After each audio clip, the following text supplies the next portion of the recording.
তৈরি করা যাবে না। এই অনৈক্য তৈরি মানে আবার শেখ হাসিনার প্রেতাত্মা যারা সচিবালয় সহ চারিদিকে বসে আছে এদেরকে সুযোগ করে দাও। অনুগ্রহে এই সুযোগ আর করে দেবেন না।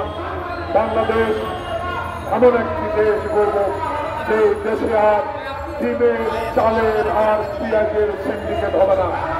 এমন এক বাংলাদেশ গড়ব যে বাংলাদেশে বিচারের নামে প্রহসন হবে না। এমন এক বাংলাদেশ গড়ব বিচার মানে তাল গাছ আমার এটা যেন আর না হয়। এমন বাংলাদেশ গড়ব বাংলাদেশে আর আয়নাঘর হবে না। এমন দেশ করব যে দেশে মানুষ ব্যবসা থেকে ঘুমাতে পারে, যে দেশে আইনের শাসন চলবে, সেই দেশে দুর্নীতির বিরুদ্ধে সোচ্চার হবে মানুষ।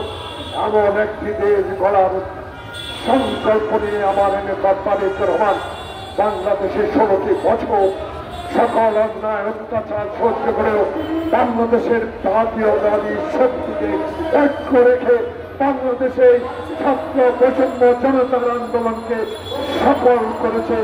সেই সফলতা যাতে নষ্ট না হয় এই অনুরোধ রেখে সবাইকে ধন্যবাদ জানিয়ে আমি আমার বক্তব্য শেষ করছি। আল্লাহ হাফেজ।